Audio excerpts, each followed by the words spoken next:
Hello বন্ধুরা, welcome to my channel স্বপ্নের শিশুয়ালয়। আমি চলে এসেছি আপনাদের জন্য আরেকটি নতুন ভিডিও নিয়ে।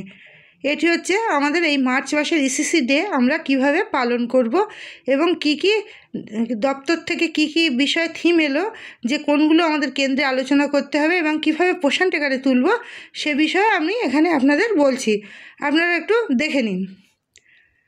তাহলে এ মাসের থিম হচ্ছে, মার্চের থিম হচ্ছে কি, শিশুর বেড়ে ওঠা ও বিকাশের বিভিন্ন স্তর। শিশু যে ছোট থেকে বড় হয়, সেই এক একটা বিকাশ হয় এক এক সময় এক এক রকমের, সেই বিকাশের বিভিন্ন স্তর। তাহলে এখানে অধিবেশনের রূপরেখা: অ্যাক্টিভিটি, অভ্যর্থনা ও মজার খেলা, আর সময়সীমা হচ্ছে 5 মিনিট, প্রয়োজনীয় উপকরণ নেই। পুনরালোচনা 5 মিনিট, কোনো উপকরণ নেই। প্রদর্শন ও চর্চা, বিকাশের ধারা ও বিকাশের স্তর 25 মিনিট, কোনো প্রয়োজনীয় উপকরণ নেই। তাহলে এগুলো করতে কোনো উপকরণের প্রয়োজন হবে না। অভ্যাস, 15 মিনিট, খেলাগুলি করাতে প্রয়োজনীয় জিনিস, এবং অধিবেশনের সমাপ্তি 10 মিনিট, কোনো প্রয়োজনীয় উপকরণ নেই। তাহলে কিভাবে আপনারা কেন্দ্রে এটা করবেন বুঝে নিন। অভ্যর্থনা, সময় 5 মিনিট।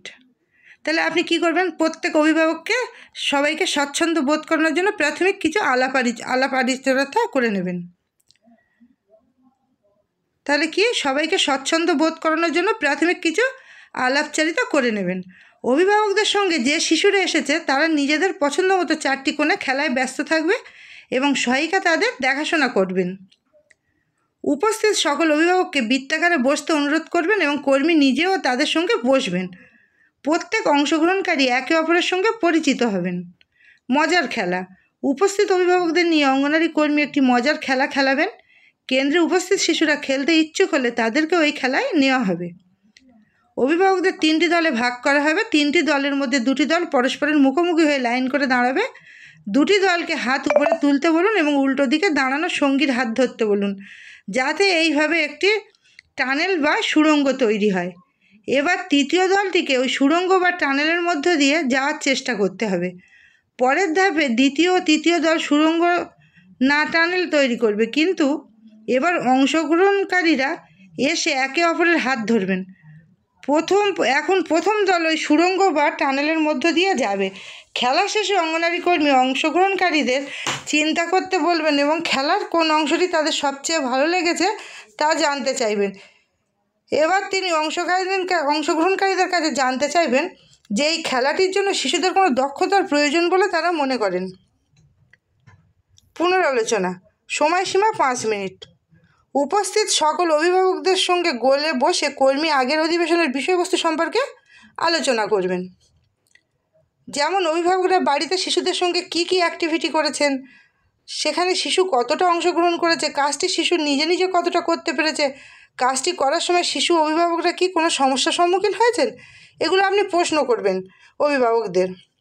এবার অঙ্গনারী কর্মী অধিবেশনের শিডিউল, অর্থাৎ কতক্ষণ ধরে কী কী বিষয় নিয়ে অধিবেশন চলবে তা অভিভাবকদের জানাবেন এবং অধিবেশনের পরবর্তী পর্যায়ে এগিয়ে যাবেন। প্রদর্শন ও চর্চা, বিকাশের ধারা ও বিকাশের স্তর সম্পর্কে আলোচনা, সময়সীমা 25 মিনিট। এই অংশের শুরুতে অঙ্গনারী কর্মী অভিভাবকদের নিচের প্রশ্নগুলি করতে পারেন, যেমন ধরুন, কোন বয়সে আপনার শিশু বসতে শিখেছে, কখন সে প্রথম দাঁড়াতে শিখেছে, কোন বয়সে আপনার শিশু হাঁটতে শিখেছে, কখন কথা বলতে শিখেছে। সুতরাং আপনি দেখতে পাচ্ছেন যে শিশুদের বিকাশ একটি বিশেষ ক্রম অনুসরণ করে এবং নির্দিষ্ট সময়ে ঘটে। আপনি বিকাশের 5টি ডোমেন বা ধারা সম্পর্কেও শুনেছেন: শারীরিক বিকাশ, সামাজিক বিকাশ, আবেগজনিত বিকাশ, ভাষার বিকাশ, বৌদ্ধিক বিকাশ এবং সৃজনশীলতার বিকাশ, যেগুলো আমরা অঙ্গনারী কেন্দ্রে আপনারা করে থাকেন। এই 5টি বিকাশের ধারা একটি নির্দিষ্ট ক্রম অনুসরণ করে। যেমন আপনারা লক্ষ্য করেন, একটি নির্দিষ্ট বয়স সীমার মধ্যে সমস্ত শিশু কিভাবে কথা বলতে হয়, কিভাবে হাঁটতে হয় ইত্যাদি শেখে। অভিভাবক হিসেবে হয়তো আপনারা অন্যান্য বিকাশের তুলনায় শারীরিক বিকাশের স্তরগুলি নিয়ে বেশি সচেতন, কিন্তু নিম্নলিখিত 3টি কারণে বিকাশের অন্যান্য স্তরগুলি সম্বন্ধেও সচেতন হওয়া আপনাদের জন্য গুরুত্বপূর্ণ। সেই 3টি স্তর কি, শুনে নিন। 1, আপনি আপনার শিশুর বয়স অনুযায়ী সহায়তা প্রদানের মাধ্যমে তার বিকাশে সহায়তা করতে পারেন।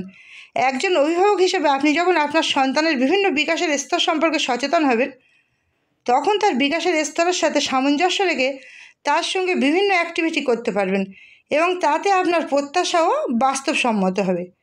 একটি নির্দিষ্ট বয়স আছে যখন শিশুরা লুকোচুরি, টুকি খেলাগুলি সবচেয়ে বেশি উপভোগ করে, প্রায় 2 থেকে 3 বছর বয়সে, কারণ তারা সবেমাত্র বুঝতে শুরু করেছে যে না দেখতে পাওয়া গেলেও বস্তুগুলি বিদ্যমান থাকে। শিশুরা একটি নির্দিষ্ট বয়সে সবচেয়ে বেশি বিচ্ছেদ উদ্বেগে ভোগে। এক্ষেত্রে যদি কোনো কাজের জন্য আপনার সন্তানকে একা রেখে যেতে হয়, তবে উদ্বেগ কমানোর জন্য আপনাকে যথাযথ ব্যবস্থা নিতে হবে। 2, আপনার শিশুর বিকাশের স্তর সম্পর্কে যদি আপনি সচেতন হন, তবেই তার অগ্রগতি ট্র্যাক করতে বা চিহ্নিত করতে সক্ষম হবেন। আপনি যদি কোনো একটি নির্দিষ্ট স্তরে আপনার শিশুর বিকাশে বিলম্ব লক্ষ্য করেন, তবে তার জন্য যথাযথ ব্যবস্থা নিতে পারবেন। যদি কোনো শিশুর বিকাশ বিলম্ব ঘটে, তবে তার যত দ্রুত সম্ভব শনাক্ত করা শ্রেয়। একটি উদাহরণ দিয়ে বোঝানো যায়, যখন আপনার সন্তানের বয়স ধরেন 6 সপ্তাহ, তখন বিকাশের স্তরগুলির মধ্যে একটি হলো সে উচ্চ শব্দে চমকে উঠবে।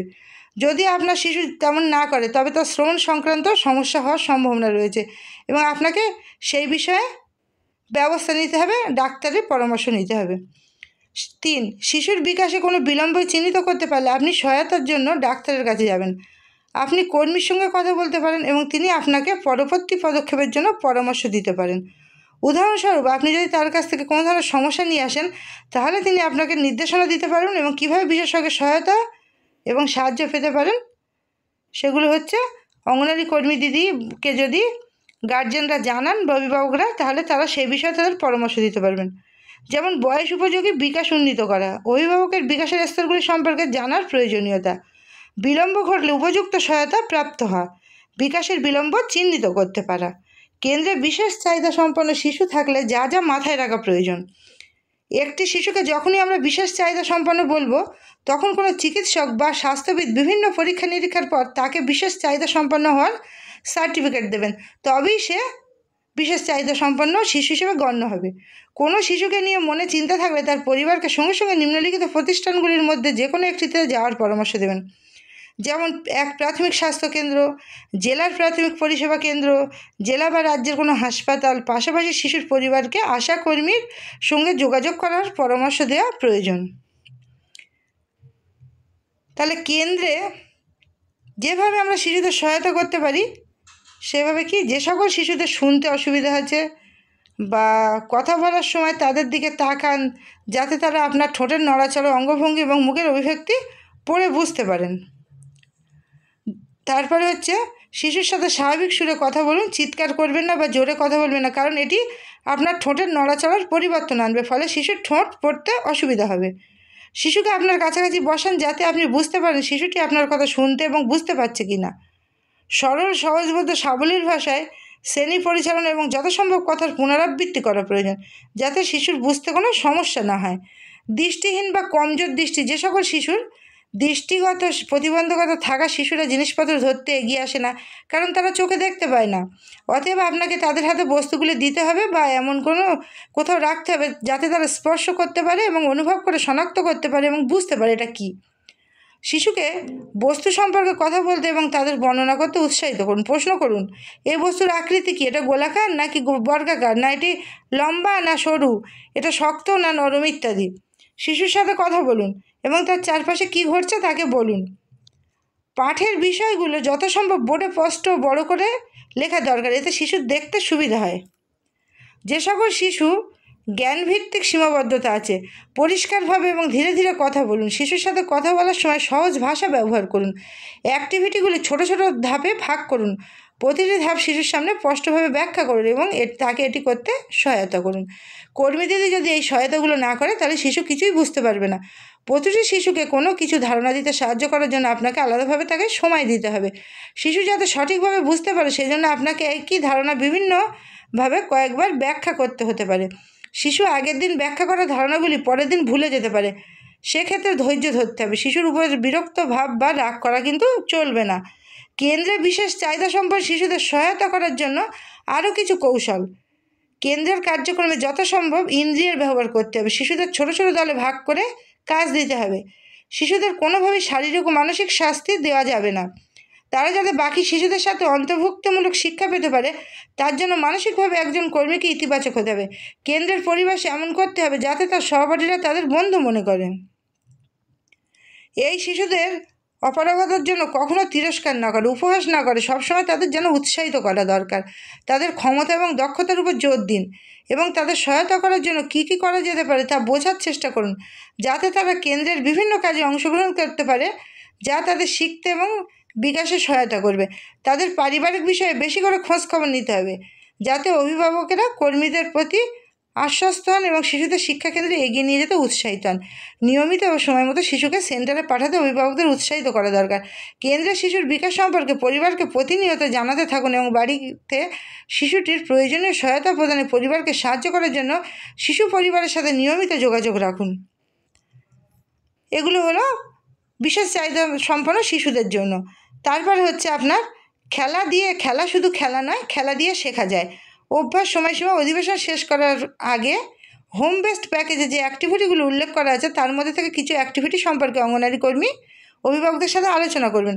যদি কর্মী মনে করেন যে এই অভিভাবকের এই অ্যাক্টিভিটিগুলো শিশুদের সাথে কীভাবে করতে হবে সেই বিষয়ে জানেন না, তাহলে তিনি নিজে শিশুদের নিয়ে খেলাগুলি খেলে অভিভাবকদের দেখিয়ে দিতে পারেন।